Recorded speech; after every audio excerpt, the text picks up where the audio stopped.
자, 오늘 에베소서를 우리가 살펴보는 가운데 있습니다. 에베소서에 우리의 삶에 변화를 가져오게 되는데 매우 중요한 것이 5장 18절에 있습니다. 술 취하지 말라 이런 방탕한 것이니 오직 성령으로 충만함을 받으라. 이게 우리의 삶을 결정하는 매우 중요한 그런 구절이 되겠습니다. 이 성령의 충만함을 받으면 우리의 특별히 지난 시간에 살펴보았던 시간의 관점이 바뀐다는 거예요. 시간의 관점이 바뀌니까 허비하지 않죠. 낭비하지 않고 어떻게 살아야 될 것인가가 굉장히 클리어해지는 거예요. 결국 이제 이 성령 충만과 술 취하지 말라, 이제 술 취함과 성령 충만을 이제 대조를 해 놓았는데 공통점이 하나 있어요. 술에 취하면 술의 힘에 지배를 받는 것처럼 성령에 충만하면 성령의 지배 아래에 있게 되는 거예요. 그러니까 술 취한 사람이 보면 자기 마음대로 안 되잖아요. 술의 힘이 끌고 가는 겁니다. 성령의 그 충만함이 오면 내 의지가 있긴 하지만 그 의지를 하나님의 성령에 더 강하게 우리에게 역사하심으로 우리가 평소에는 본성대로 그렇게 살았는데 본성의 힘보다 더 강력한 힘이 내 안에 지배하심으로 우리가 새로운 삶을 살게 만드는 것입니다. 그래서 우리는 이 생에 두 종류가 있습니다. 어디에 취할 거냐는 겁니다. 세상에 취하든지 성령에 취하든지 어디에 취할 것이냐의 이제 싸움입니다. 그래서 오늘 우리는 이제 성령의 충만함이라고 하는 이 주제를 가지고 바울은 계속해서 우리의 삶에 대해서 4장부터 5장, 6장 전반에 걸쳐서 끌고 가고 있는데 그 말은 성령의 충만함이라고 하는 것은 어떤 특별한 선교지에서나 어떤 사역자들에게만 필요한 것이 아니고 우리 일상 속에서 언제나 필요한 것이 성령의 충만이다. 그러면서 지난 시간에 우리의 시간에 대한 태도가 바뀌었다면 오늘 우리의 삶에 좀 다루어야 될 것은 오늘 읽었던 본문인데요. 세 가지가 큰 현격한 변화가 있는데 첫 번째는 예배, 두 번째는 감사, 세 번째는 복종이라고 하는 주제입니다. 이 복종은 좀 또 다른 큰 주제이기 때문에 떼어서 다음 주를 살펴보고 오늘은 이제 앞부분에 예배와 감사에 대한 부분을 살펴보려고 하는데요. 19절을 우선 보겠습니다. 시와 찬송과 신령한 노래로 서로 화답하며 너희의 마음으로 주께 노래하며 찬송하며 그랬습니다. 여기 이제 시 그리고 찬송, 신령한 노래 조금씩 이제 구분을 할 수는 있습니다. 그런데 너무 디테일하게 구분하기보다는 이 세 가지 전체를 우리 하나로 묶으면 찬양이다 이렇게 볼 수 있고요. 그 찬양은 곧 예배가 되겠죠. 공통점은 우리의 마음을 담아서 하나님을 높여드리는 이게 찬양인데 이제 이 모든 찬양의 특징은 세상에도 노래가 있잖아요. 근데 세상의 노래와 우리의 찬양 신령한 노래의 차이점은 어디에 있느냐? 전체적으로 우리의 찬양은 하나님께로 향해 있다는 겁니다. 하나님께로 향해 있다. 그래서 성령의 충만함을 받았을 때 우리의 마음 또 우리의 심령이 하나님을 향하게 되고 그 하나님을 향하게 된 마음의 표현이 찬송으로 그리고 시로 또 신령한 노래로 나오게 되는 거죠. 그래서 이 성령이 우리를 이끄시면 우리가 예배 안으로 들어가게 된다는 겁니다. 그래서 우리의 영혼이 가장 최상의 상태, 그 영혼이 최상의 상태의 퀄리티가 있는 그 영혼의 상태는 예배 가운데 있는 하나님을 찬양하는 우리의 시선을 하나님께로 완전히 고정하는 시간입니다. 자, 골로새서의 3장 16절에도 비슷한 구절이 하나 나옵니다. 그리스도의 말씀이 너희 속에 풍성히 거하여 모든 지혜로 피차 가르치며 권면하고 시와 찬송과 신령한 노래를 부르며 여기 또 다시 나오죠. 감사하는 마음으로 하나님을 찬양하고 그랬습니다. 골로새서의 차이는 그리스도의 말씀이 우리 안에 충만하여 그리고 에베소서는 성령에 충만하여 이게 차이가 있습니다. 어찌됐든 성령과 말씀으로 충만하게 될 때 개인과 공동체는 하나님 앞에 예배로 나아간다는 거죠. 예배.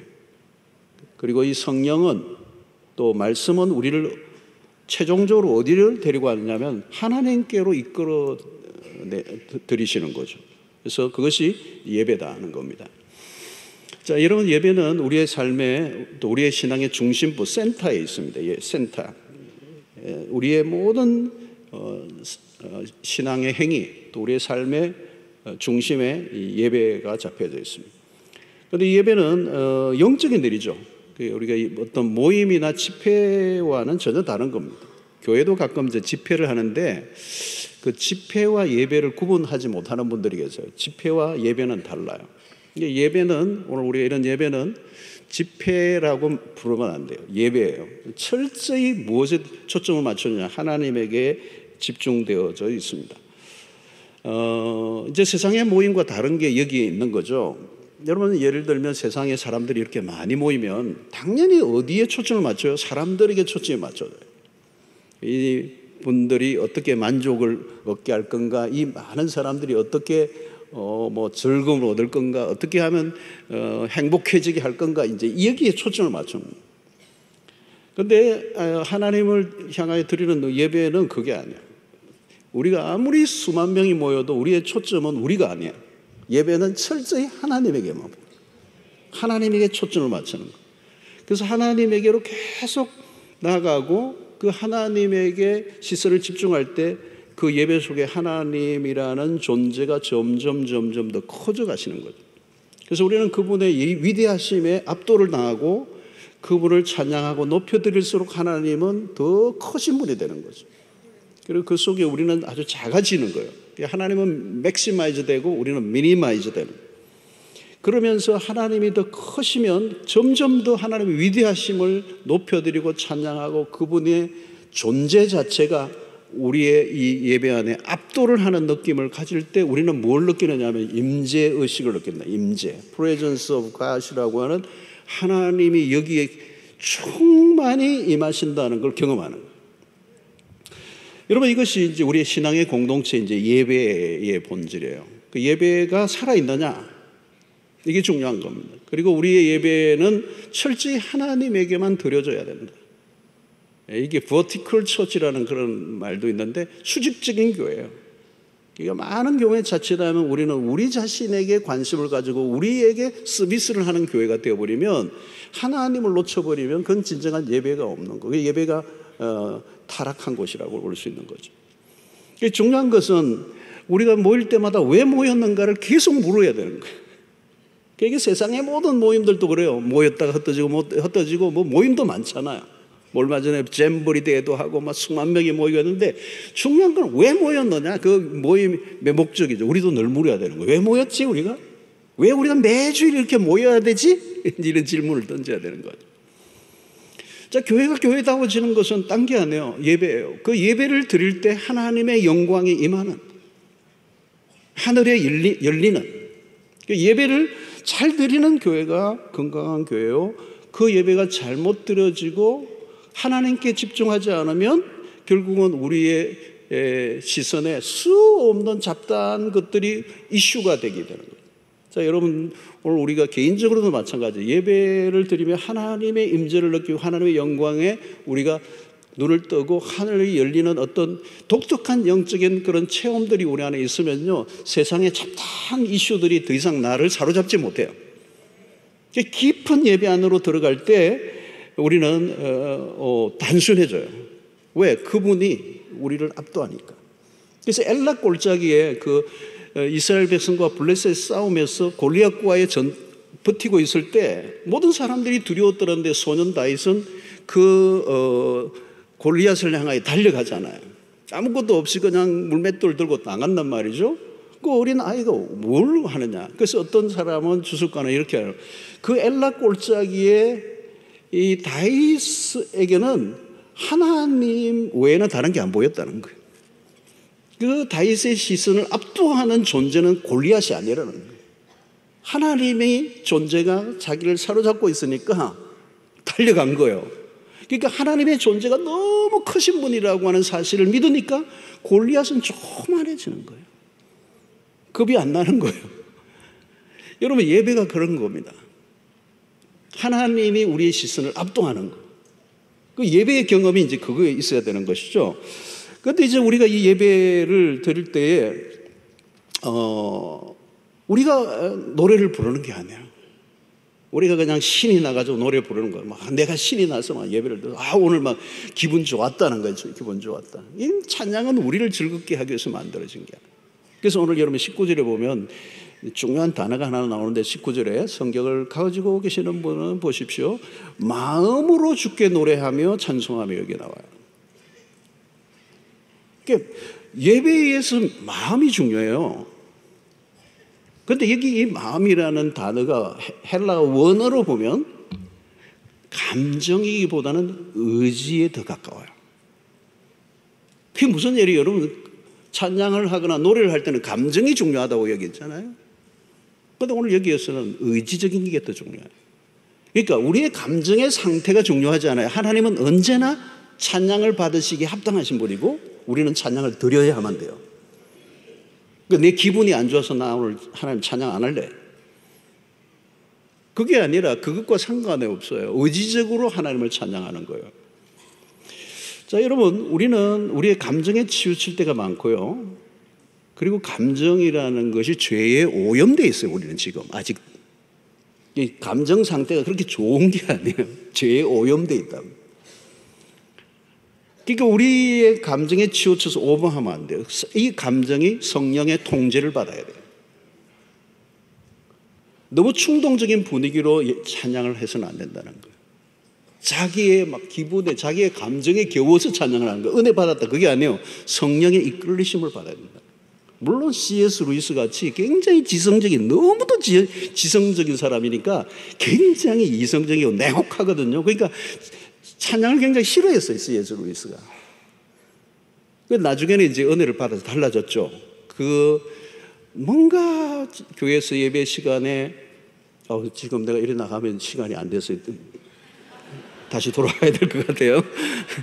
우리 한국 사람들 열정적으로 부르는 분위기가 있어요. 그죠? 뜨겁잖아요. 이 감성적인 민족이에요, 우리가.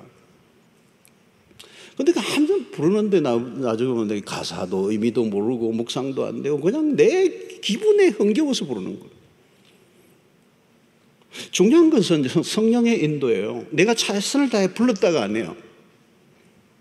내가 얼마나 열심히 불렀는가가 중요하지 않아요. 여러분 물론 찬양을 하는 가운데 오늘 이게 보면 서로 화답하며 이런 표현들은 성도들이 찬양하는데 서로를 바라보고 찬양하는 가운데 서로 격려를 얻고 힘을 얻고 위로가 되고 이런 게 있어요. 그런데 그거는 부수적인 것이지 우리의 예배의 목적은 아니거든요.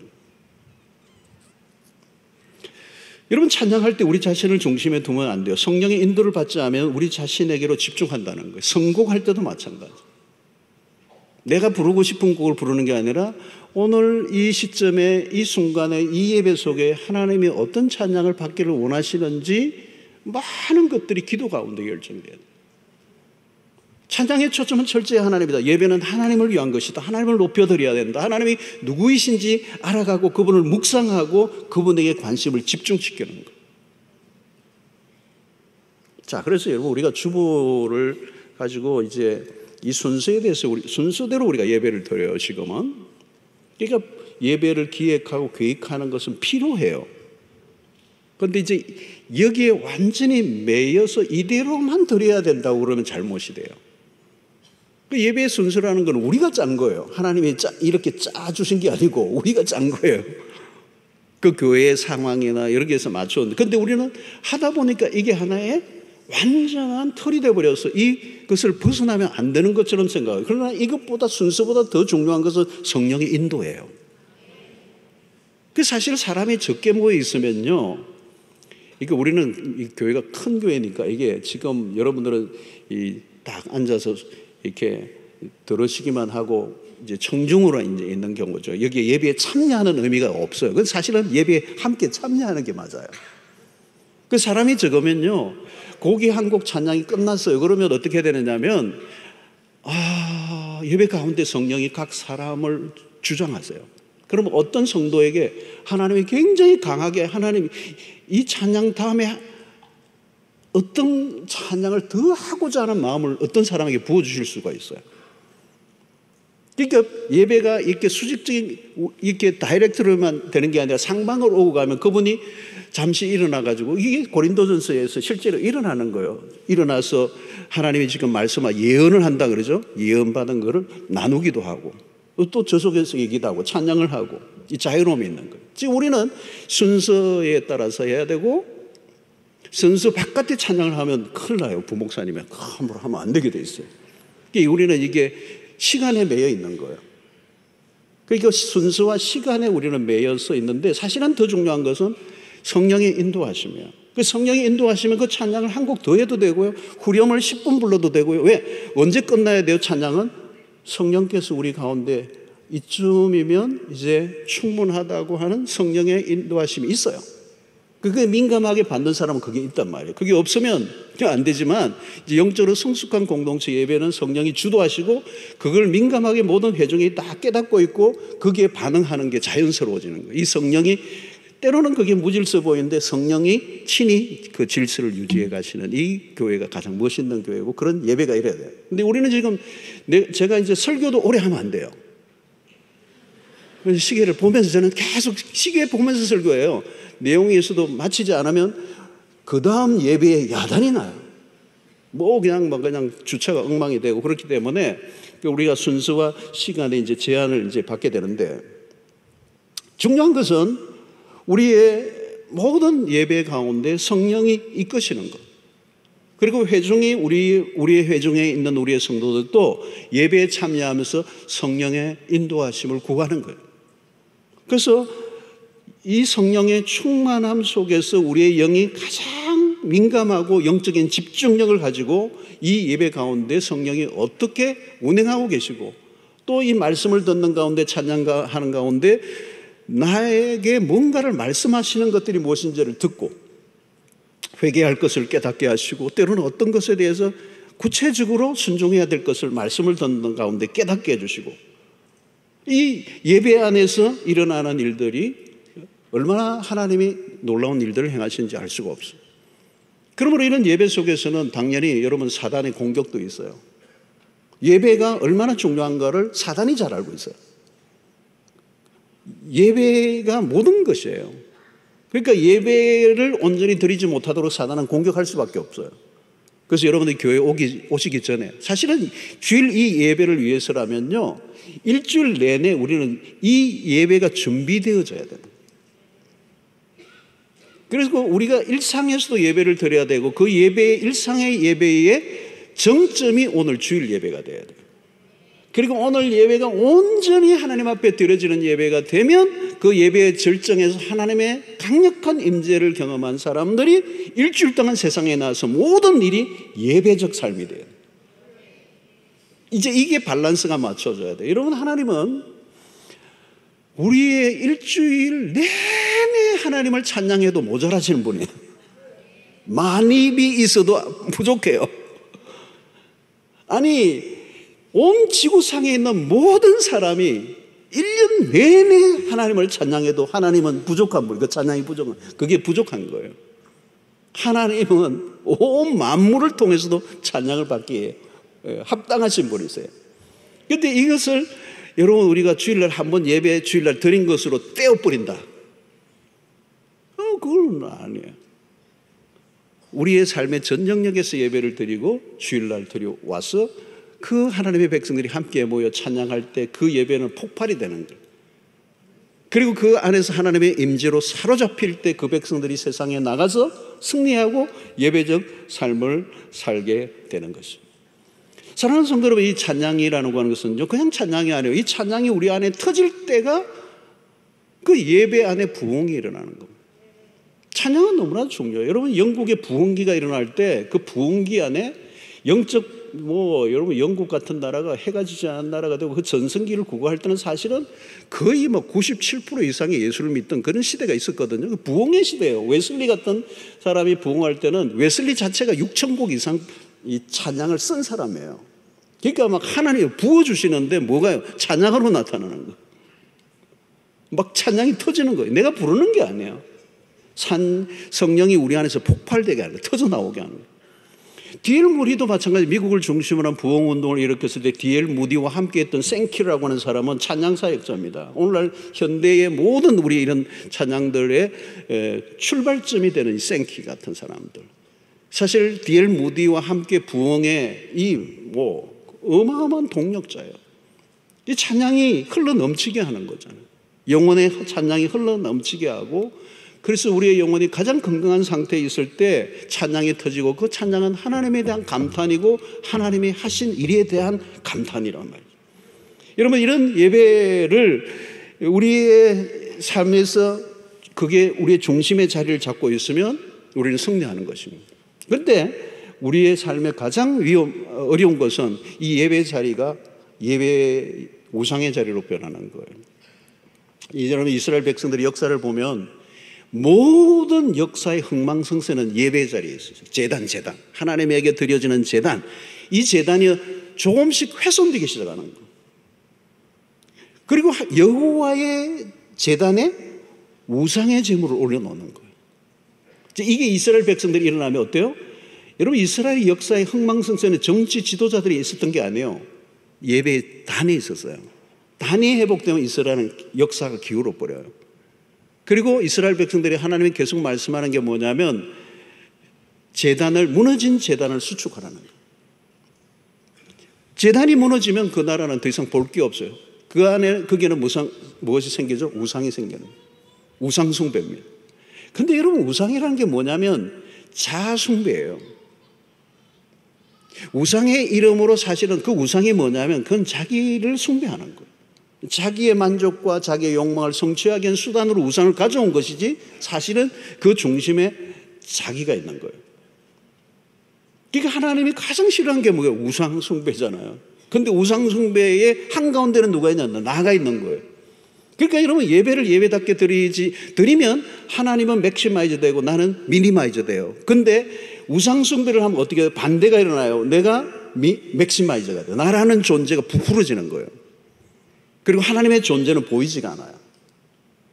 그러니까 주머니에 넣어 다니는 거지. 하나님이 나에게 만만한 존재가 되고 그냥 무시해버리는 거잖아요. 예배가 타락하면 그런 일이 나는 거죠. 이스라엘 백성들이 그런 일이 나니까 하나님이 열방 가운데로 그냥 고난을 당하게 내버려 두시잖아요. 그러니까 여러분, 이 예배의 타락을 우리가 막아야 돼요. 참된 예배가 드려지지 않으면 자기애, 병적인 자기애. 오늘 시대의 문화가 그래요. 여러분, 오늘의 이 문화의 특성 가운데 하나가 뭐죠? 전부 다 자기애에 집중하도록 모든 문화가 맞춰져 있어요. 자기를 사랑한다는 거, 말세. 여러분, 지나친 자기 몰두, 자기 몰입, 자기에 대한 관심, 이게 오늘 정신병이 나게 만드는 거예요. 오늘날 일어나는 수없는 오늘의 문화는 사람들이 정신병에 안 걸리기가 어려울 정도로 문화가 그렇게 돼 있어요. 왜? 자기에게만 집중하게 만드는 거거든요. 거기에서 빠져나오는 답은 딱 하나밖에 없어요. 예배밖에 없어요. 하나님을 하나님으로 인정해 드리는 거예요. 자기가 하나님의 자리에 앉아 있는 거예요. 자, 여러분, 우리가 진정한 예배를 드린다는 게 쉽지가 않아요. 그래서 성령 충만을 바울은 가지고 있는 거예요. 성령에 충만하지 않으면 우리는 진정한 예배를 드리지 못하고 결국은 우리의 예배는 형식적인 예배로 남아있게 돼요. 여러분, 제일 신앙생활하면서 무서운 게 뭐냐면 신앙이 형식화되는 거예요. 기계적으로 예배를 드리는 거예요. 썬데이, 주일날 와니까 기계적으로 오는 거예요. 왜 주일날 와서 여기 앉아 계세요? 주일이니까. 왜 여기 예배를 드리죠? 신자니까. 근데 근기가 없는 드라이한 답을 하는 거예요. 진정한 내용이 빠져버린 형식적인 예배의 반복. 여러분, 언제나 위험한 것은 반복이에요. 아무리 좋은 것도 반복하면 껍데기가 남고 내용은 사라져버려요. 컨텐츠가 없어요. 왜 드리는가에 대한 의식이 없이 반복해서 예배를 드리는데 그 안에 내 안에 갈망과 사모함과 하나님에 대한 그런 디자이어, 그게 없는 거예요. 그래서 찬송 부르는데도 그냥 영혼이 나갔어. 4장, 5장 찬송가 긴 절은 싫어. 제일 좋은 거는 짧은 찬송. 만복의 권은 하나님 한번 부르고 끝나. 기도를 해도 영혼이 없어요. 생기 없는 예배, 형식적인 예배, 구원의 감격이 빠져버린 예배. 찬양은 여러분 가사가 달린 세레나데예요. 하나님에 대한 세레나데란 말이죠. 사랑의 고백이란 말이에요. 근데 마음이 없는 예배. 그러니까 여러분 성경을 보면 구약 성경에서 이 선지자들의 메시지에 혹독한 게 뭐예요? 너희 그 예배 그만 드려라 좀. 그 예배 난 지겨워 죽겠다. 나는 그런 예배, 나는 그런 제사 원하지 않는다. 제발 그만 드려라. 하나님이 질려 하시는 거예요. 영혼이 없는 예배.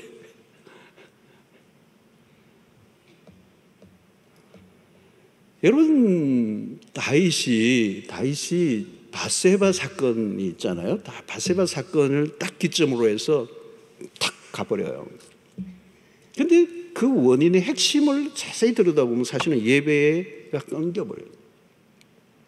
왕이기 때문에 매일 그들은 의식에 의해서 제사를 드려야 돼요. 바세바 사건이어도 아무 일도 없었던 것처럼 예배를 드렸을 거예요. 근데 그 나단이 찾아올까지는 한 1년 걸리거든요. 근데 그 세월 동안에 그는 초죽음이에요, 사실은. 예배가 끊겨버렸죠. 그러면서 그가 시편 51편 회복을 구하는 찬양 시를 썼잖아요. 거기에서 시편 51편 11절에 보면은 이런 고백을 해요. 주의 성령을 내게서 거두지 마소서. 그러니까 성령이 이 구약 시대와 신약 시대는 좀 다르긴 합니다만은, 그러니까 지금 다윗은 자기에게 성령이 안 계신 것 같아요. 성령이 떠나신 것 같아요. 그런데 이 거두지 마소서 할 때는 다윗이 뭘 생각하고 있는가 하면 사울 왕을 생각하는 거예요. 바로 앞에 선왕인 사울 왕이에게서 성령이 떠나가셨어요. 그러니까 사울은 완전히 짐승같이 되어버렸어요. 미쳐버린 거예요. 미쳐버린 거예요. 성령이 떠나가니까 완전히 미친 거예요. 비참해지는 거죠. 그러니까 어느 순간에 다윗이 그 생각이 난 거겠죠. 나도 그러면 성령이 떠나시면 이렇게 될지 모르겠다. 그러면서 이제 계속 그가 51편의 여러 구절에서 이렇게 얘기해요. 51편 10절에 하나님이여 내 속에 정한 마음을 창조해 주십시오. 내 안에 정직한 영을 새롭게 해 주십시오. 리뉴얼 해 주십시오. 17절에 하나님께서 구하시는 제사는 상한 심령이라. 깨어진 마음. 하나님이여 상하고 통회하는 마음을 주께서 멸시하지 아니하시리라. 12절에 보니까 주의 구원의 즐거움을 내게 회복시켜 주시고 자원하는 심령을 주사 나를 붙들어 주십시오. 막 이런 이제 얘기를 하고 있는 거죠. 그러니까 다윗은 범죄한 이후에 식상한 그냥 형식적인 예배만 계속 드리고 있었던 거예요. 무기력한 종교인으로 남아있는 거예요. 아무 일도 일어나지 않아요. 사랑하는 성도 여러분, 오늘 우리가 주일 예배를 우리가 가볍게 여겨서는 안 돼요. 그래서 여러분들이 예배를 점검하세요. 개인적으로 예배를 점검하시고 성령 충만한 감 가운데 성령이 이끄심으로 우리가 예배 안으로 들어가는, 찬양을 하거나 또 기도하거나 여러분 우리의 정성과 마음을 뜻을 다하는 예배, 정말 일주일 동안 이 예배를 사모하고 몸과 마음을 준비하고 회개의 심령을 가지고 정말 하나님을 전심으로 구하는, 여러분 이것을 온전한 예배를 드리지 못하는 마귀는 계속 공격해요. 우리의 시선을 분산시키고 또 뭐 그냥 잡다한 생각들을 우리를 빼앗아가 버리고 시선이 하나님께 고정되지 못하도록. 여러분 주일날도 교회 올 때 부부가 같이 오시면요, 대화도 조심해야 돼요. 별거 아닌 거 가지고요 이렇게 해서 주일날 마음이 다 깨져서 와요. 부부가 들어올 때 이미 남편은 이리로 들어오고 아내는 저리로 들어오고, 앉아있을 때도 마음이 탁 닫혀있고 예배가 안 되는 거. 사랑하는 성도 여러분, 예배는 하늘의 경험이에요. 땅을 딛고 사는 사람이 하늘을 경험하는 놀라운 시간이에요. 예배가 예배될 때 하늘이 열려요. 그리고 하늘의 영광을, 아까 찬양반 하늘의 영광, 하늘의 영광, 그 하늘의 영광에 압도를 당하면 결국은 우리의 삶에 지상에서 경험할 수 있는 최상의 경험이 예배 안에 있어요. 왕의 지성소 안으로 들어가는 참된 예배자로 살아가게 되기를 축원합니다. 자, 감사가 20절에 나와요. 범사에 우리 주 예수 그리스도 이름으로 항상 하나님 아버지께 감사하며, 여기 범사에라는 단어에 줄을 꺼야 되고 항상 아버지 하나님께 감사하며, 이 데살로니가전서 5장에서 말씀하는 범사에 감사라는 말과 같은 거죠, 여러분. 자, 감사는 예배예요. 예배 안에 감사가 있고 감사가 곧 예배예요.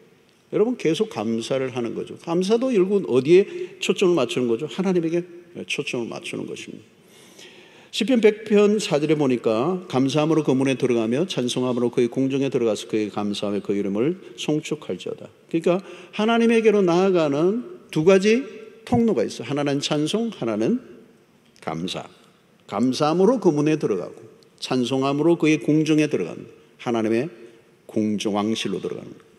자, 이런 이제 감사와 이 감사가 우리의 예배의 핵심인데, 결국은 이 감사가 쉽지 않다는 거예요. 그래서 로마서 1장 21절 보면 하나님을 감사하지도 않는 거, 이게 이제 인간의 내추럴한 모습이에요. 감사하지 않는다. 디모데후서 3장 2절에도 말세에 이런 일들이 일어나는데 거기 보면 감사하지 않는다, 이게 나와요. 그러니까 원망과 불평은 본성적입니다. 감사는 본성이 아니에요. 그러니까 우리 옛사람의 옷이 원망과 불평입니다. 그런데 이게 바뀌어지지가 않아요. 바뀌어지지 않아요. 그래서 오직 성령의 충만할 때만 가능하다는 거예요. 그래서 여러분, 우리에게 매우 중요한 것 가운데 하나는 결국은 감사와 불평은 누구와의 관계가 있는가 하면 하나님과의 관계가 어떻게 맺어져 있느냐에 따라서 달라지는 겁니다. 그러니까 똑같은 사건이 일어났는데 하나님과 바른 관계에 있는 사람은 이 사건 앞에서 감사가 일어나는 거예요. 그런데 하나님과의 관계가 깨어져 있으면 어떤 사건이든지 불평이 일어나는 거예요. 그러니까 이게 이 상황과 사건이 나로 하여금 그대로 반응하게 하는 게 아니라 하나님과의 관계에 내가 어떻게 맺혀져 있느냐에 따라서 달라진다는 거예요. 이 상황을 바라보는 우리의 초점이, 우리의 시선이, 우리의 관점이 하나님과의 관계 속에서 만들어지는 거란 말이에요. 하나님과의 관계가 깨어진, 앞부분에 성경 구절을 두 구절을 암송한 것처럼 하나님을 모르는 사람, 관계가 깨어진 사람은 우리 안에 불평이 그냥 뿌리 깊이 받쳐져 있어요. 불평의 영이 만들어져 있어요. 그러니까 원망을 그냥 하는 게 아니라 원망을 즐겨요. 그게 그냥 온몸을 지배하고 있는 것이죠. 그래서 오늘 바울은 얘기하고 있는 이 범사에라는 말과 항상이라는 말은 감사를, 여러분 어떻게 감사를 어떤 상황에서도 감사하고 어떤 상황에서도 항상 감사할 수 있겠느냐고요. 그게 사실 불가능한 거잖아요. 그런데 이 범사라는 이 단어 안에는 초월적인 게 있다는 말이죠. 어떤 상황에도 나는 감사한다는 말은 초월적 삶이에요. 그런데 이 초월이라고 하는 것은 우리는 불가능한 거잖아요. 하나님이 초월하신 분인데 우리는 초월자가 아니잖아요. 그러면 어떻게 초월적 이 감사가 우리에게 일어날 수 있느냐? 그것은 초월에 계시는 하나님은 시간을 넘어서 역사하시는 분이죠. 그러니까 우리는 어떤 사건이 일어나면 시간 안에서 해석한단 말이죠. 그 답이 안 나와요. 시간 넘어서 어떻게 이루어질지 우리는 모르기 때문에. 그런데 그것을 이루실 분은 하나님이시기 때문에. 하나님에 대한 신뢰가 있는 사람들은 지금 이 사건만 보는 게 아니라 이 사건이 어떻게 될지는 모르지만 이 사건 속에서 시간을 초월해 역사하실 하나님을 신뢰하기 때문에 whatever 무슨 일이 일어나든지 감사한다는 거예요. 그래서 우리의 신앙의 고백이 신앙이라면 반드시 기본적으로 가져야 될 고백이 뭐냐면은 하나님은 살아계십니다. 하나님은 나의 하나님이십니다. 그리고 그 하나님은 선하신 분이십니다. 그리고 그 하나님은 주권자이십니다. 이걸 요셉이 믿었기 때문에 자기가 노예 생활을 하고 감옥에 들어가도 그가 하나님에 대한 원망과 불평을 요셉의 생에 살펴볼 수가 없잖아요. 그게 하나님과의 관계 속에서 일어나는 일이지 사건 속에서 일어나는 반응이 아니라는 거예요. 사랑하는 성도 여러분, 오늘 우리에게 만약에 이 감사가 범사에게로만 연결되면 그게 이제 초월적 신앙이 되는 거예요. 자, 이것을 구체적으로 경험했던 얘기 중에 하나가 모라비안 교도가 있어요. 1700년대에 그 진센돌프라고 하는 유명한 분에서 시작됐는데 이것이 24시간 중보 기도하는데 100년 이상을 한 번도 끊어지지 않고 24시간 릴레이 기도하는 선교단체가 모라비안이라는 교도가 있어요. 현대 선교를 이끌었던 굉장히 중요한 역할을 했던 이 중보기도. 그런데 여기는 중보기도와 찬양이 예배가 굉장히 특징적인 곳이에요. 그들은 끊임없이 예배하고 그리고 모든 찬송가 앞에는 오가 붙어 있어. 오 여호와여. 감탄사 오가 붙어요. 그리고 그들은 선교를 파송하는 선교사들에게는 반드시 그 수백 곡이 되는 모든 곡을 다 불러요. 하나님을 찬양하는 것. 그게 이제 선교 가기 전인데 여기에 대한 일화가 하나 있는데 그것이 웨슬리와의 관련된 거예요. 많이 들어보셨을 거예요. 웨슬리가 배를 타고 가는데 그 태평양을 지나는데 엄청난 파도가 일어나고 죽기 직전까지 그냥 깔아앉기 직전인데 자기는 죽음의 두려움에 사로잡혀서 그냥 죽는다 하고 그냥 사색이 되어 있는데 저쪽 한편에서는 배 저쪽에서는 모라비안 교도들이 너무도 평안하게 시편을 읽고 있고 찬송을 하고 있고 너무도 평안한 거예요. 저기는 천국이에요. 천국. 배가 나 지금 깔아앉으려고 하는데 나는 지금 지옥이고. 나중에 가서 물었어요. 너희들 도대체 당신들 죽음이 두렵지 않습니까? 두렵지 않습니다. 두렵지 않습니다. 오히려 감사하고 있습니다. 여러분 이게 딴 게 아니에요. 죽음을 위협하고 있는 상황에 집중하고 있는 게 아니라 하나님에게 초집중을 하고 있는 모습. 이건 하루아침에 만들어지는 게 아니에요. 오랜 세월 동안 하나님을 예배하고 하나님의 임재에 압도를 당하고 그분과 매일 동행하는. 아까 다윗의 마찬가지. 엘레 골짜기에 다윗을 압도하는 것은 하나님의 시선이지 골리앗이 아니야. 여러분 우리는 상황에 따라 춤을 춥니다. 상황에 따라 울고 웃습니다. 조변석계입니다. 아침 저녁으로 다릅니다.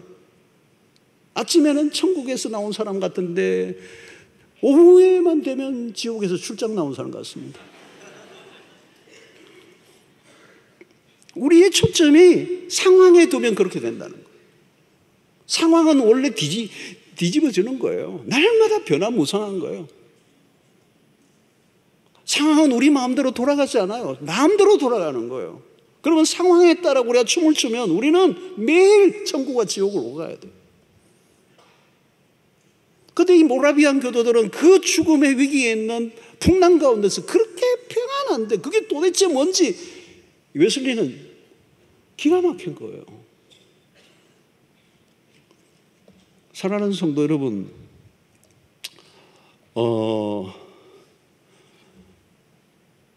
사랑하는 성도 여러분, 2시 2분이 되었습니다. 저는 빨리 설교를 마쳐야 됩니다. 다음 예배가 기다리고 있습니다. 여러분, 우리는 다른 눈을 가져야 돼요. 성령의 충만함이 뭘까요? 상황에 대한 다른 관점을 가지는 거예요. 성령의 충만이 뭐예요? 하나님에 대해서 우리의 눈이 열리는 거예요. 우리를 하나님에게로 이끌어드리는 거예요. 그래서 어떤 상황에서도 그분은 찬양을 받기에 합당하신 분이라는 거예요. 감사가 뭐예요? 하나님은 언제나 일하시는 분이시라는 거. 우리 인생의 결론은 우리가 맺는 게 아니에요. 너무 안타까운 분들이 많아. 우리 인생의 결론은 우리가 어떻게 맺을 수? 왜 우리의 인생의 주인이 내가 아닌데 어떻게 내가 내 인생을 결론을 맺어요?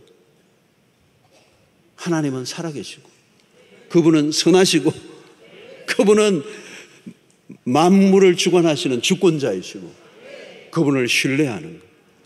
내 눈에는 감사할 게 하나도 안 보이지만 하나님은 합력하여 선을 이루실 그 하나님을 기대하며 매 순간 예배자로 그리고 범사에 감사하는 자로 살면 그 삶이 천국일 줄로 믿습니다.